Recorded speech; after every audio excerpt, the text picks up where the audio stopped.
Hello everyone. How are you guys doing today? Good?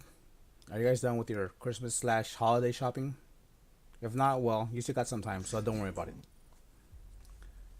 Today I will have a couple of news articles for you from the Next Web titled, I think both of them are coming from that site, we'll see, titled Nvidia partners with Nintendo for Wii and GameCube games on the Shield in China. So they basically just spilled the beans on here. So let's read it and see what they have, right? Actually, this is coming from Game Informer. Sorry, not the Next Web. Link in description, like always. So a little history for years now. Nintendo has wanted to penetrate the Chinese market. It hasn't really been able to, so it teamed up with Nvidia and a Chinese online video game retailer, something like Steam, called, and I don't know if I'm pronouncing it right, iQivi. They spelled it IQIVI. Anyway, Nvidia has wanted to go big in China as well, and so they are partnering with Nintendo for their great games. The article doesn't state when this will be released or if it has been released. It looks like, the way I'm reading this article, it seems like it's already been released with the games, and you can buy more games on it, right? So they're just downloadable, obviously, because it's a Shield. So it's $10 per game, and the Shield costs $225 over there. The article also doesn't know, well, the source doesn't know if the games are remastered for 1080p or it's just upscaled. Looks like this article is just giving a few hints, basically clickbait, but that's fine. What do you guys think? If you're watching me in China or watching the video and listening to me in China, do you like the new partnership? Let me know.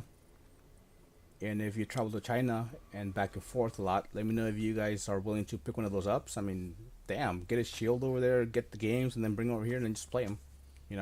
Why not? Okay, on to the next article. This one is from the Next Web. So let's see. The article is titled "Bitcoin's payment from Steam."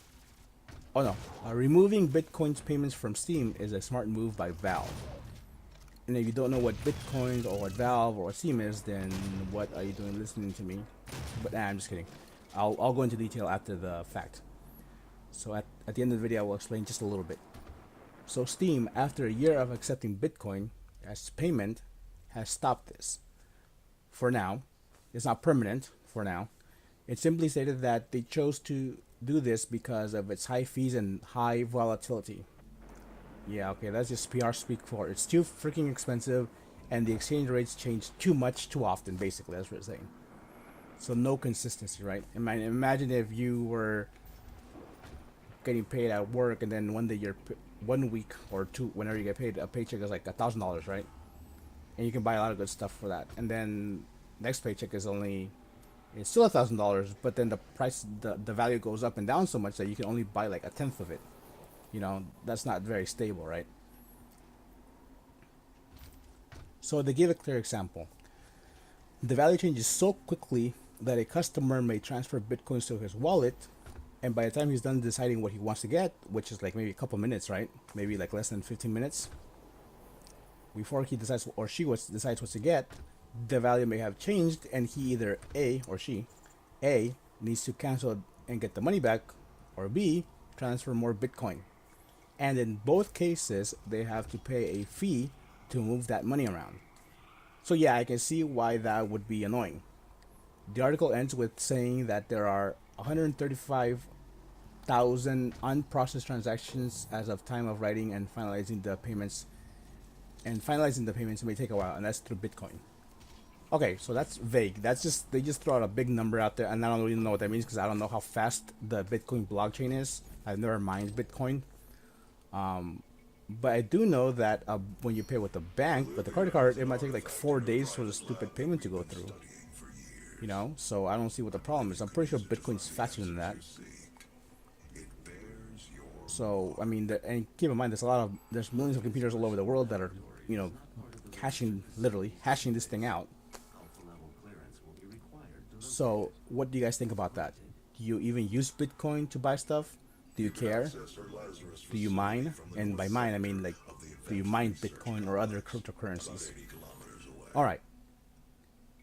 Let me know in the comments. So now on to the brief explanation of what Bitcoin is, in case you're not wondering. And I'm going to simplify this a lot. So, there's a lot of other sources out there that go into great detail that you can look up freely, online on YouTube and other sites.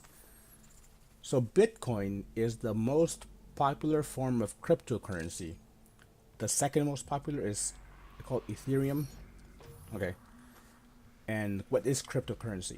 Okay, so cryptocurrency in essence is, quote, proof of work. Now, what do I mean by that?